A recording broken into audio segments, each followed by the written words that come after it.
나이 들어서 또 뱃살 안 나온 사람이 드물죠. 만병의 근원이 내장 지방입니다. 다이어트를 어떻게 합니까? 물으면 어떤 식단을 하고 무슨 운동을 하고 살이 찌지 않게 하는 체질 개선은 곧 을 개선하면 되는 것입니다. 그러면 살은 찌지 않습니다. 우리가 보통 체질적으로 나는 살이 찐다, 유전적으로 나는 살이 찐다 이런 말을 많이 듣는데 저희 환자들도 와서 그런 얘기를 많이 했어요. 그럴 때 제가 막 야단쳤어요. 그거는 통계학적으로 그럴 수가 없습니다. 그런데 내가 유전적인 소인이 있기 때문에 내가 살찐다. 사실 옛날에는 뭐든지 유전으로 탓을 많이 했어요. 암도 그렇고 지금 21세기 이 후성 유전자가 너무나 발전했기 때문에 유전은 20%, 10% 이것밖에는 역할을 하지 않는다고 봅니다. 그것은 무엇을 말하느냐 하면 내가 비만의 유전자를 가지고 내가 암 유전자를 가지고 있지만은 결국은 방아쇠를 눌러서 총알이 가야 그 사람을 죽이듯이 방아쇠를 땡기지 않는 이상에는 내가 그 유전자를 피해를 보지 않는다고 지금 후성 유전자는 말하고 있습니다. 어떤 논문들이 많이 나왔느냐 하면은 그 사람의 라이프 스타일이 곧 후성 유전자까지도 바꾼다는 논문이 너무나 많아요. 내가 비만, 내가 암을 가지고 있지만 내가 라이프 스타일을 잘 해가지고 수년간 많은 사람을 대상으로서 메타 연구 같은 걸 해보니까 다 병에 걸리지 않고 좋은 유전자가 된다는 것이 지금 논문으로 쏙쏙 나타나가 있기 때문에 나는 살찌는 체질이라는 그런 강박관념은 절대 없으셨으면 좋겠습니다.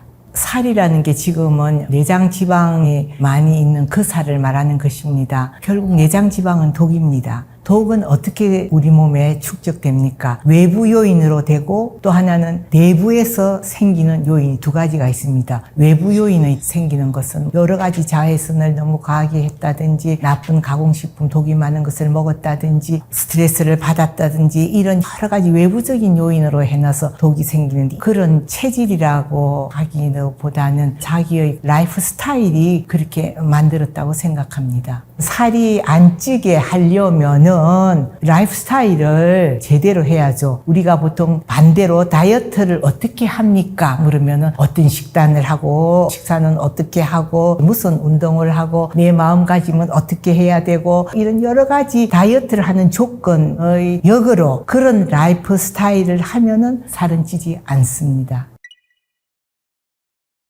살이 찌지 않게 하는 체질 개선은 곧 내 장내 환경을 개선하면 되는 것입니다. 그러면은 장내 환경 개선은 어떻게 해야 어떤 게 좋은 장내 환경이냐. 제가 90년도에 장을 비우면 미인된다고 책을 썼습니다. 그때 책 표지에다가 제가 날씬한 여자 허리가 쏙 들어간 항아리에 그 항아리가 여자의 몸으로 생각하고 하복부 밑에다가는 맑은 물이라는 거 깨끗하다는 것을 뜻하죠. 거기다가 소나무를 그리고 소나무는 채소 같은 거 이런 식이섬유를 그리고 거기다가 제가 소나무에 새가 앉아 있는 거는 유익균이고 그 옆에 벌레 같은 게 있는 그림은 유해균입니다. 결국은 그런 내의 장내 환경, 유해균과 유익균과 그런 밸런스 이런 것이 다 균형을 맞는 그런 상태가 되는 것이 장내 환경을 개선시키고 좋게 하는 것입니다. 그게 이제 결국은 건강식단인데요. 우리가 요즘 항암식품, 항염식품, 다이어트식품 이 모든 것이 같은 맥락입니다. 그냥 우리가 어떤 단어를 쓰느냐 사람들한테 어필하게끔 이 제품을 팔려면 어떻게 해야 되느냐 아니면은 더 어떻게 각인을 시키기 쉽냐 해서 단어의 선택의 문제지 전부 다 같은 거니까 여러분들 요즘 얼마나 재료가 많습니까? 자기한테 맞는 것을 선택하십시오.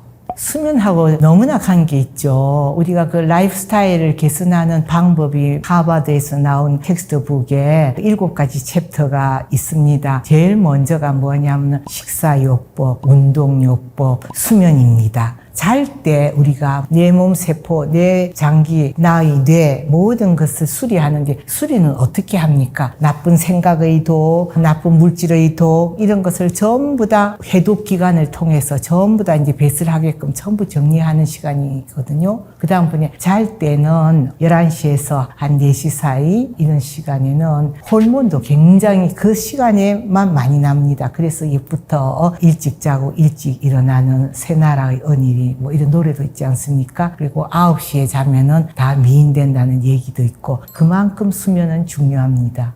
저는 사실 정말 하루를 3일로 쪼개 쓰는 사람입니다. 나이가 들면서 저는 아침 블라인드를 내리면서 아침까지는 뭐 하고 점심 때는 뭘 하고 저녁은 뭘 해야 했다. 이렇게 제가 계획을 하거든요. 그만큼 이 시간의 분배가 굉장히 중요하기 때문에 피트니스 센터를 간다든지 왔다 갔다 하는 시간도 저한테는 너무나 아깝기 때문에 짬짬이 운동을 저는 굉장히 중요하게 생각합니다. 티끌모아 태산이고 가랑비에 옷이 젖는다듯이 그 시간이 1분이 정말 금방 여러분들 전자레인지 돌려보지 않으셨습니까? 1분이면 해동이 딱 되는 거지 않습니까? 그만큼 내 몸을 그렇게 짬짬이 정말 긴장됐던 내 몸을 푸는 게 굉장히 전자레인지에 음식 돌리는 것과 똑같다고 생각하시면 됩니다. 아침에 침대에서 스트레칭하고 뭐 모관 운동하고 뭐 여러 가지 운동을 합니다. 그래서 나와서는 제가 이빨을 닦습니다. 이빨 닦을 때도 안면 운동을 합니다. 그 다음번에 부엌에 나와서 저희 부엌에는 동그란 지압봉 같은 게 또 있습니다. 거기 서가지고 또 운동을 합니다. 그러고 난 설거지하고 난 뒤에 싱크대에가 손을 올려놓고는 제가 또 발굽혀펴기를 합니다. 그리고 식탁에 앉으면서 또 제가 이런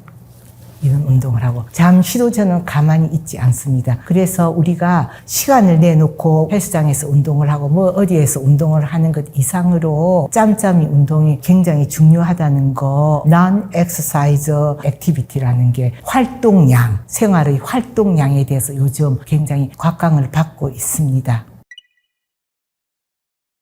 정말 나이가 먹으면 서럽다는 게 뭐든지 부족하게 되는 거죠. 우리를 자동차로 비교하면 자동차가 처음 새 차는 얼마나 좋습니까? 모든 것이. 그렇지만은 그거를 한 번씩 수리해야 되고 하듯이 낡은 차는 결국은 폐차하고 되는데 그렇게 낡은 차를 수십 년 잘 관리하려 그러면은 자동차에 대해서 잘 알아야 되겠죠. 나이가 들면은 모든 것이 효소도 모자라고 호르몬도 모자라고 근육도 감소하고 소장대장도 쭉 처지고 위장도 처지고 그렇기 때문에 이 노화가 되면은 내장 비만 같은 것도 고치기가 어려워요. 나이살 이꼴 뱃살 거의 동의어라고 생각해도 됩니다. 나이 들어서 또 뱃살 안 나온 사람이 드물죠. 그런데 이 뱃살이 결국은 내장 지방이고 나이살 이꼴 내장 지방입니다. 내장 지방이 된다는 거는 기름에 우리 장기가 절여 있는 거나 같다고. 그러니까 김치독이라 하면은 간이나 담낭, 간 이런 거는 큰 무고 담낭은 조그마한 열무 같은 무고 또 아랫배에는 소장 큰 배추도 있고 또 내장은 또 작은 배추도 있고 이렇게 해서 이 모든 기관이 전부 다 지방이라는 이 독성에 절이면 염증화되죠. 염증이 무엇입니까? 세포가 염증화되면 제 기능을 할 수 있겠습니까? 병든다는 거죠. 그렇기 때문에 모든 병의 만병의 근원이 내장 지방입니다. 그리고 젊은이들한테 꼭 부탁하고 싶은 건데 젊을 때 벌써 관리를 잘 해야지 나이 들어서는 모든 것은 효율성도 떨어지고 젊을 때 좋을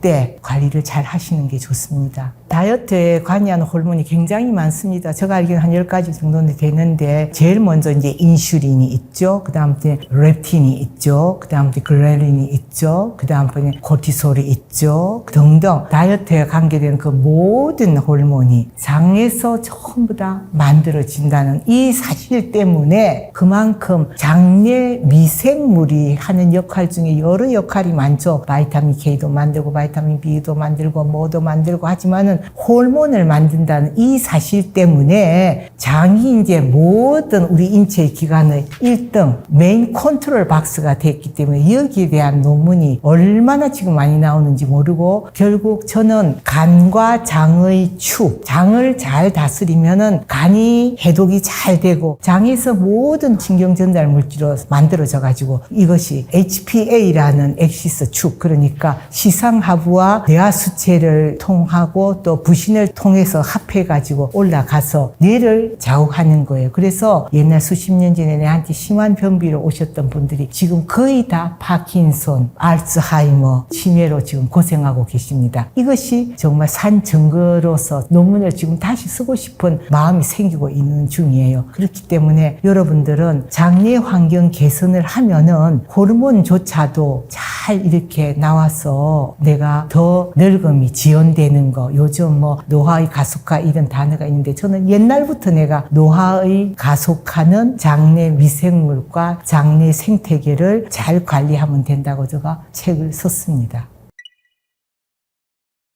간이 좋지 않다고 얘기하는 거 여러분들이 너무나 잘 아실 겁니다. 아유 피곤해 하면은 야 간 기능 검사 좀 해봐라. 또 혈색이 또 너무 누리끼리 하고 이제 화색이 돌지 않고 이래도 야 너 얼굴 화색이 좋지 않다. 간 기능 검사해라. 뭐 이런 식으로 피곤하고 얼굴 피색도 좋지 않고 이런 것이 간 기능 저하인데요. 우리도 일종의 자동차 같은 기계니까 이 기계를 돌리려면 공장이 있어야 되지 않습니까? 그 과학 공장이 간이거든요. 그렇기 때문에 이 몸의 모든 정상이 다 나타나는 것입니다. 피부에 이제 보통 반응이 또 제일 많이 나죠. 장 해독하고 그러면 간이 해독되고 또 다이어트가 되고 미용까지도 관리해 주니까 일석삼조죠.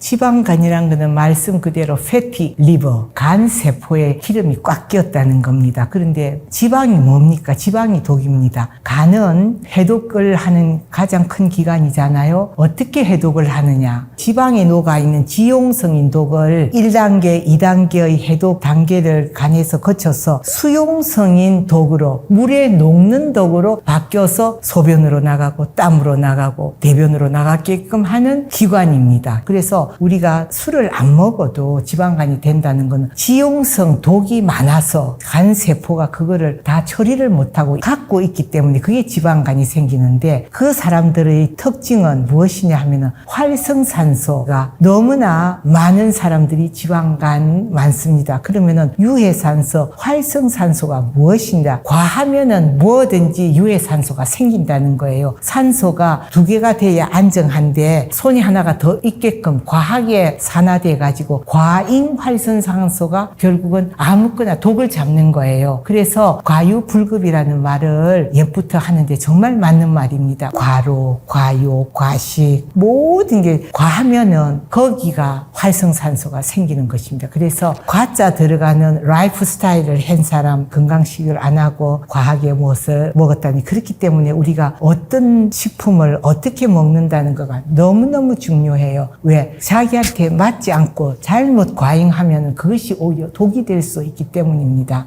인과응보라는 게 있죠. 한 대로 거둔다. 제가 지금 아우기를 기르고 있어요. 그런데 정말 그렇습니다. 내가 건조하고 이런 날은 제가 위에서 물 뿌리기를 이렇게 막 주면은 약간 이렇게 처졌던 잎사귀가 내 앞에서 딱 이렇게 바로 서거든요. 그렇기 때문에 정말 그 수분이라는 게 우리 인체도 얼마나 중요합니까? 그렇기 때문에 그런 물 한 잔도 어떻게 마시느냐. 저는 은행이라든지 주민센터 같은데 이런 데서 기다릴 때 꼭 제가 어디에 물이 있는가 해서 가만히 그냥 기다리지 않고 한 잔 마십니다. 그렇게 내 몸에 대해서 주시하고 무엇이 내가 지금 필요하고 무엇이 나한테 불필요한 것인가 그렇게 여러분들이 자기 몸에 대해서 관심을 많이 가지고 대접할 줄 아시는 분이 되셨으면 합니다.